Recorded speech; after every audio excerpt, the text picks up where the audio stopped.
Welcome to Inside the Set with Set Decor.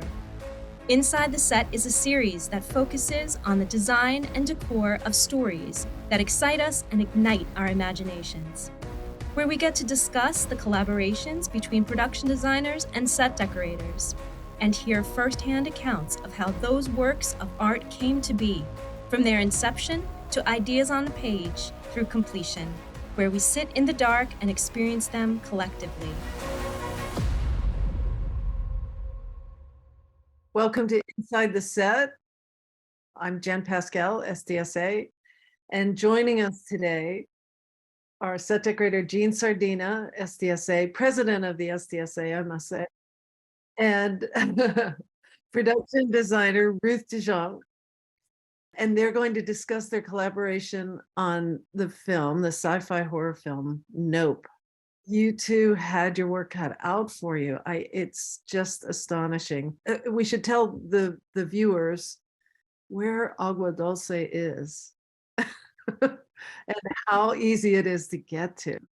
Agua Dulce is up the 5 and up the 14. It's north of Los Angeles. You know, initially when Jordan reached out to me about this project, we were toying with like the big skies of Montana, Wyoming. Anyways, as it got more grounded and the script became more real, we realized in real life, the majority of the animal wranglers reside in Santa Clarita. Agua Dulce have their ranches.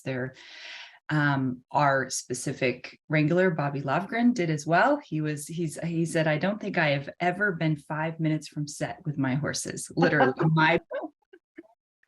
Yeah, there was a lot of dirt roads on this movie, including the main access road to the primary set, which is the ranch location. And it was quite an arduous journey because it would involve, having to go way out on the 14, but then the access road itself, once we got off the highway, was about 5 miles of dirt road. And you would just see, especially when we would have call times and people would have to be there, there would just be these like long lines of cars with these huge plumes of dust behind them. And it was not unlike the film. So you shot all summer? We shot all summer in a dust bowl in a timber box. That's such a great idea. Right? But it works so well because it becomes almost a character of the film because it's so, it becomes a bit sad, right? I mean, they're starting to have to sell their horses and just to survive. But then there's Jupiter's Claim, which is just amazing. It's this beautiful place. And Jean, it looked as though you dressed all the interiors as well, right? All the shops.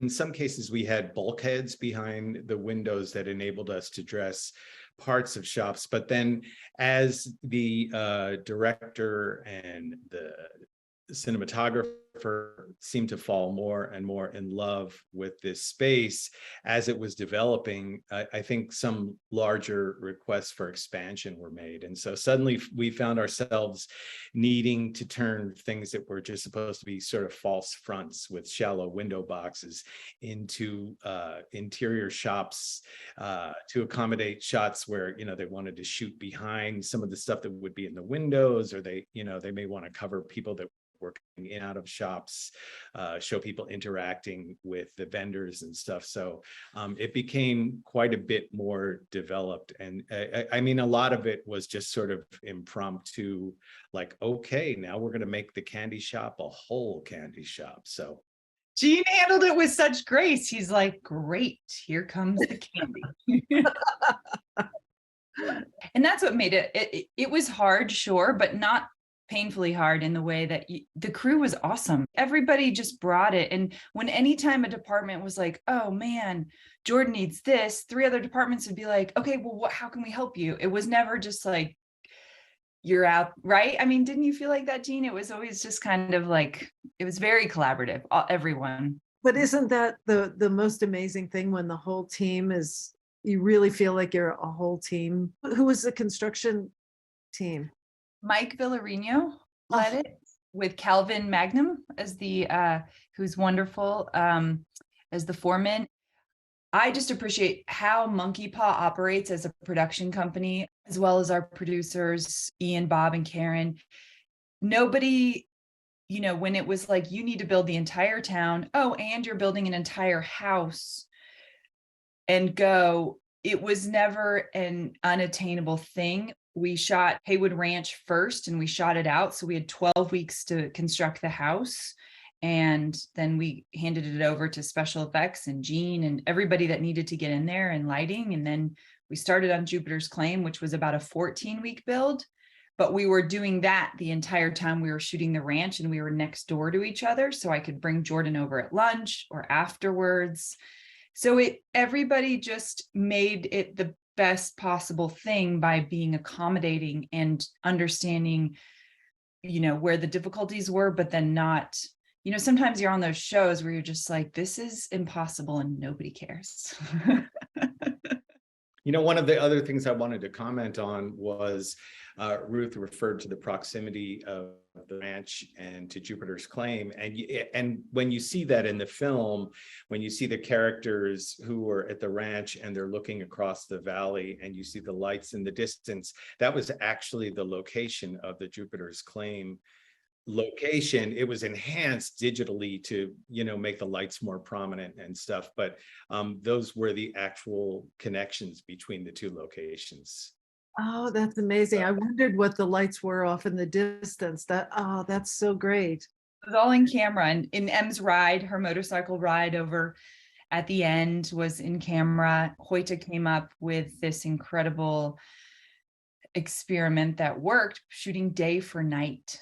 And how your eyeball actually sees the light at night when it opens up. And so we ended up shooting the entire film. So we weren't working nights. We shot days, and we shot the entire thing on 65 millimeter and or IMAX. It was a filmmaker's dream, and getting to use the expanse and the nature. I mean, that was the actual road. And sometimes crew would cut up it. They didn't love us to do that just because it's a fire road and the wildlife. Gene, how do you find enough seating for an amphitheater in the middle of the desert? Well, I mean, interestingly enough, I think that the art department probably tried every conceivable method of a partial build for this arena. And ultimately, the decision was made that we just needed a whole arena. Most obscure things are found initiated by a Google search, and I'll type into Google, where do I find stadium seating? And all these options come up, and I'd share it with my wonderful assistant decorator, Allison, and we just would look at these things and see options, and then chair color options started to come in, and we would order samples, and we would do mock-ups of what it would be like to attach one of these seats to a bench, and they would do some sort of a mock-up in the construction mill, and the director would come in and sit on it, and we would just try out all sorts of things. But you just, if you have enough lead time for something, you find it. And then if you have an assistant with the that has the drive that Allison had on this movie, I mean, she would make things happen that were often miraculous. And I was so delighted to see the great stuff that we came up with. That's incredible. Does that include the pink porta potties? Mm-hmm. Those were amazing. Yeah, we had another buyer, Sally, and Sally had gone to a porta potty place, and it sort of came back with the usual options. And we had one particular color scheme that we were trying to repeat as a sort of color motif in the film, and it had to do with a variety of colors that's somehow connected to, I believe it was Sour Patch Kids. And so there was this sort of spectrum of colors, and we would try and keep certain things within that. And it was really funny to have Sally search for more obscure sources for these porta potties. And also I fell in love with Jupe's office. It was so great. This whole place was amazing. And then it was the museum connected to it really in the set, or was that a cut? It was a cut. We had a doorway and we finished in Jupe's office. You could go physically through the door and we redid the small room, but then it was a cut to stage to this museum. So we did the same flooring just to make it seem like it was an extension of Jupe's, but then gave it more museum stucco kind of white wall, cream walls. And then Jean's, I mean, you guys, Allie and Jean just went ham on this place with finding all these incredible display cabinets and the light. I mean, every detail and the linen cards, like you're at the, Met. But then you had to do a whole sitcom stage as well, right? That was our very first set of the whole movie, actually. And we did that at Warner Brothers on one of their more period stages, that would have housed a 90s TV sitcom, created all our own grid systems, just like the TV shows. We like the way the cameras are set up and the tape marking, even all the different tape lines, so much specificity to, and it's just very calculated and sort of all these beats. And then, and this was unique, and Jean will talk all about this, but we worked closely. Obviously, we had this incredible actor who played Gordy, a real human, but Gordy's size, Jordan kind of had this aha moment with Guillaume, our special effects coordinator. Gordy is mostly squatting in and around the furniture. And Jean had nailed the furniture, but then Jordan said, I want the scale of the furniture to feel real to Gordy's size and vice versa. And they did that. They crunched the numbers and realized all of Jean's furniture needed to be 30% larger.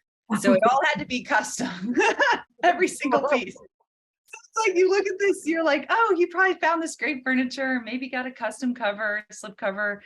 No, it was all had to be built from the ground up at a certain scale.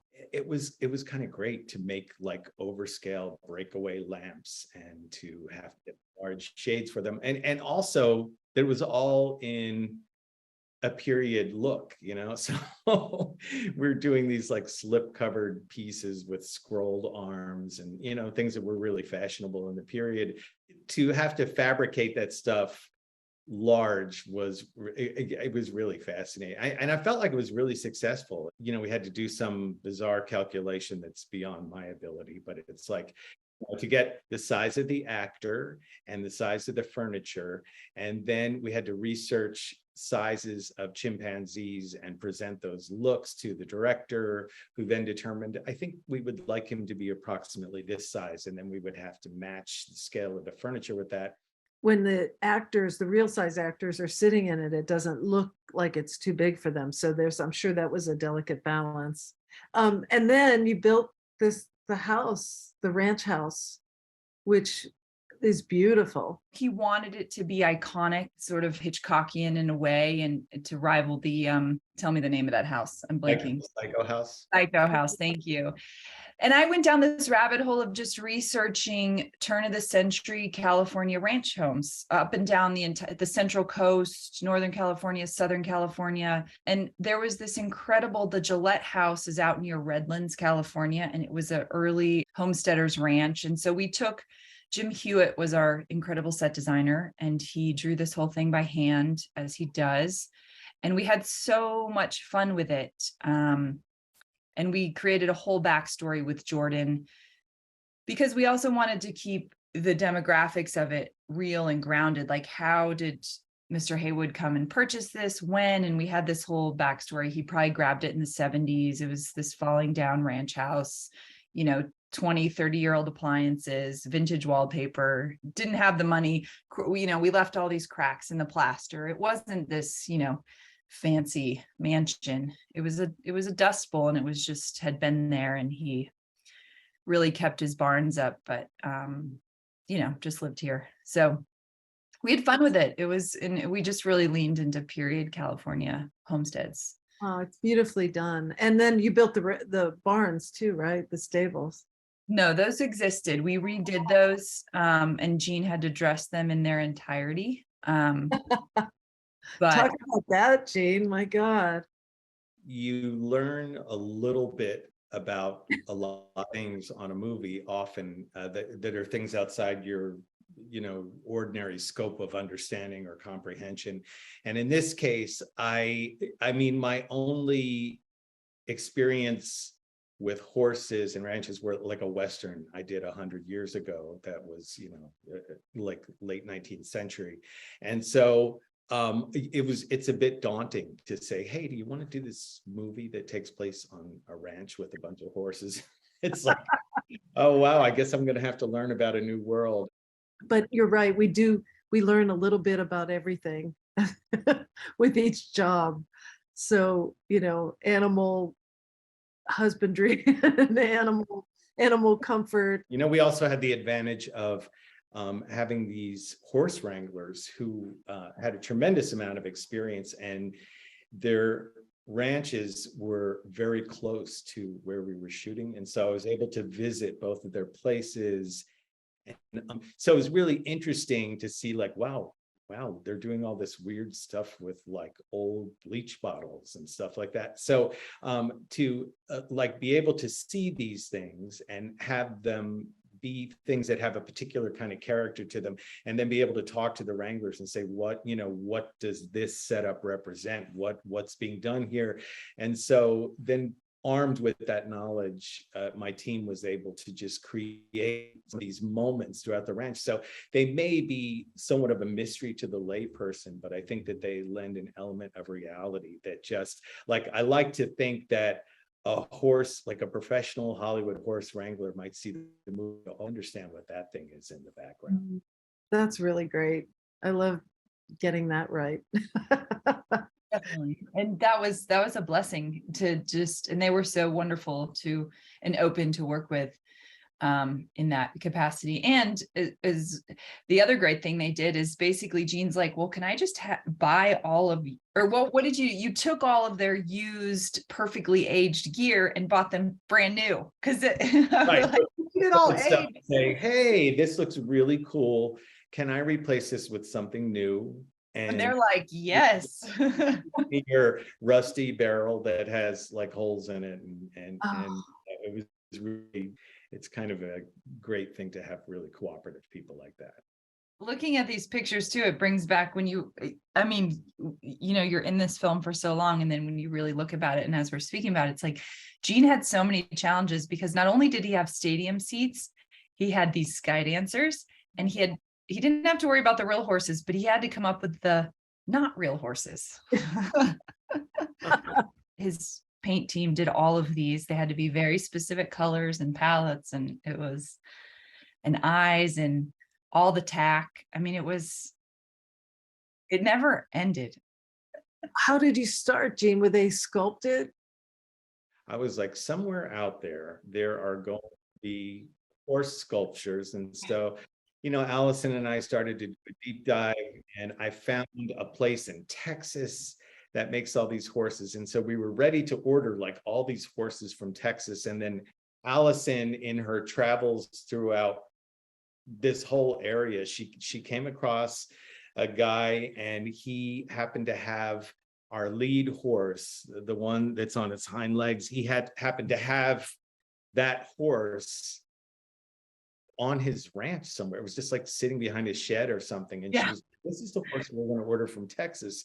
And the guy said, oh, I can get all your horses for you. And so then we wound up ordering them for him. And then suddenly we needed a second horse because it needed to go through the windshield of OJ's car. And it was like, so, we just started sending these big fiberglass horses into the shop. And then, we had a team of painters, and Kelly was our lead painter. And they just, these guys, they're such professionals. Like, you bring something in, you're like, can you paint these 6 horses? And the lead one have a metallic bronze finish. And then, the script would say like they like luminous jeweled eyes or something. So we would have to find something that either emitted light or reflected light.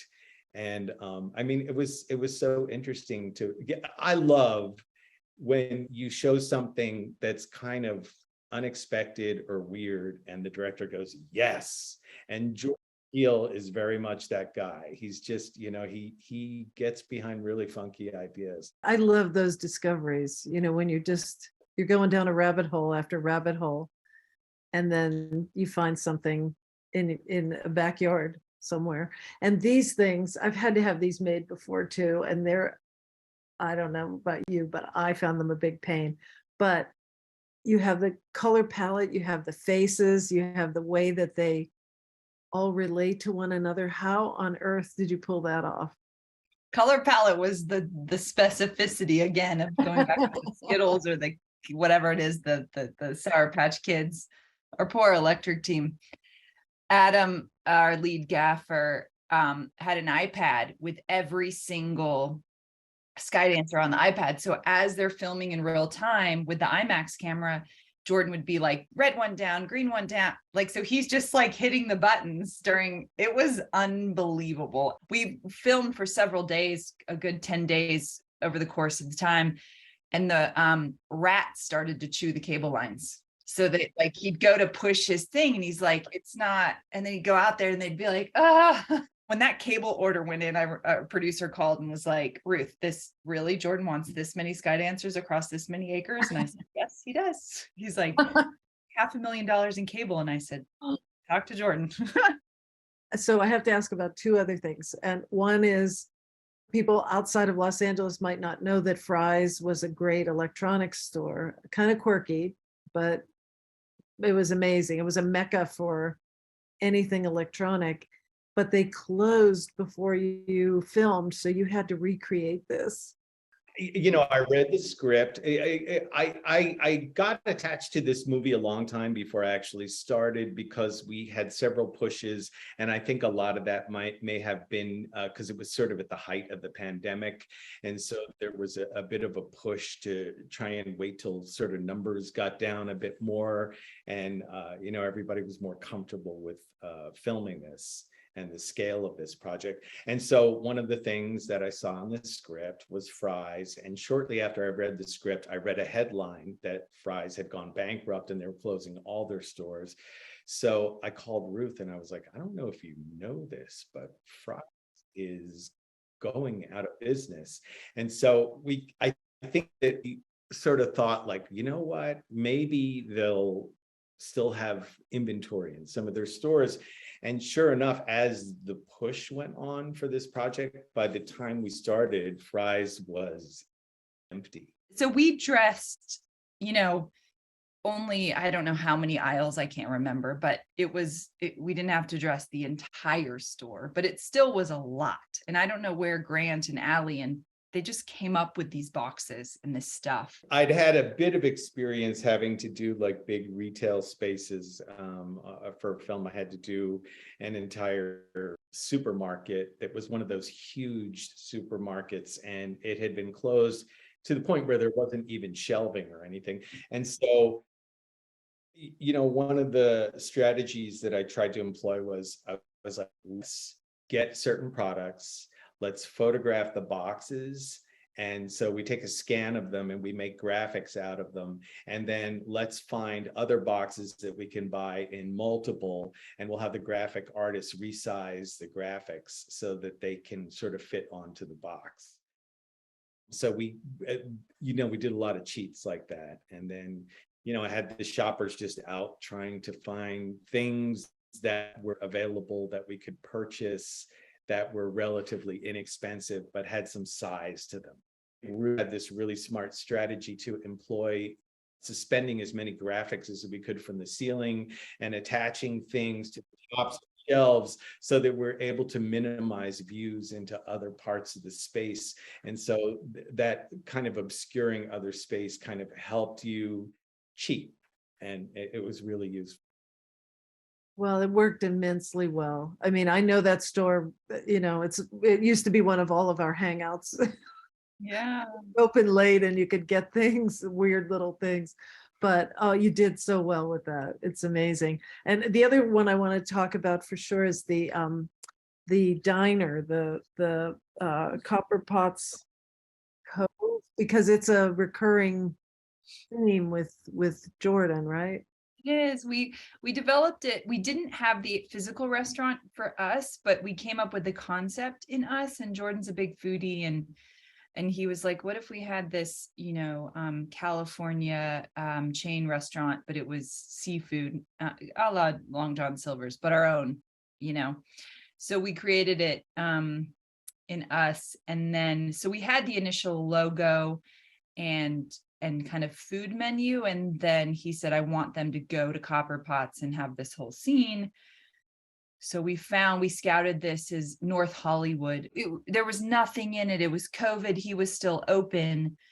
And we just said, we're going to own your restaurant for however long. And Gene and his team created, all within the color palette, all the booths. And we, sculpted this bird, the art department, and the sign. And we had fun with these booths. I mean, they're wackadoodle. I mean, the lime, I remember picking the trim with Gene. It was like, do we go yellow? Do we go blue? Do we go what color? And the tabletops, and it was so fun.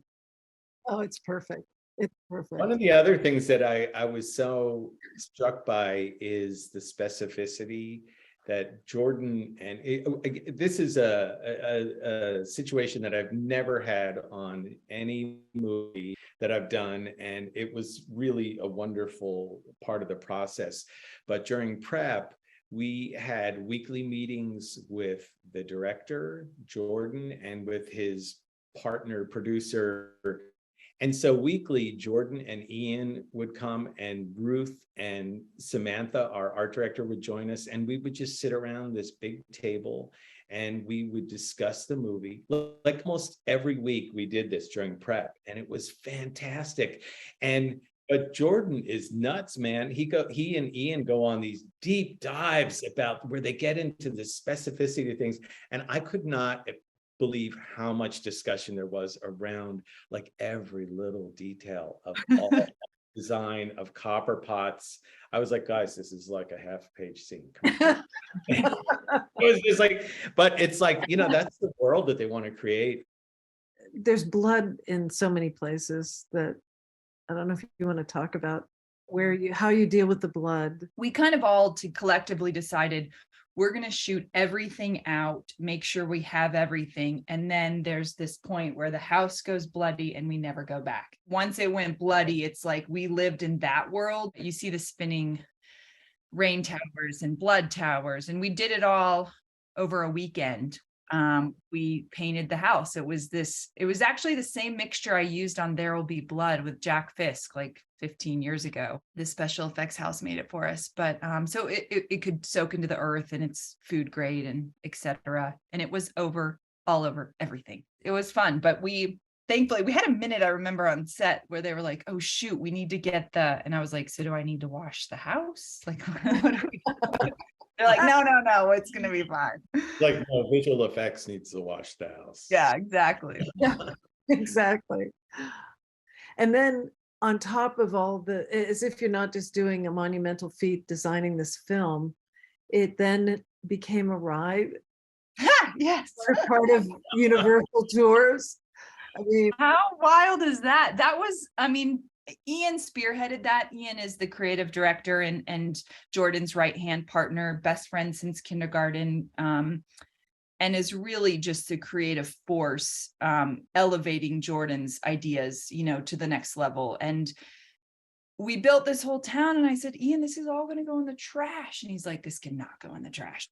At that point, Jordan was just like, all these rides are a little tired, and they're like 20 years old. And we wanted to move the house too, but that was just too expensive. So Samantha and I worked on the side with Ian, and Universal has their own theme park builders construction coordinator. It's a whole operation. We learned all about that.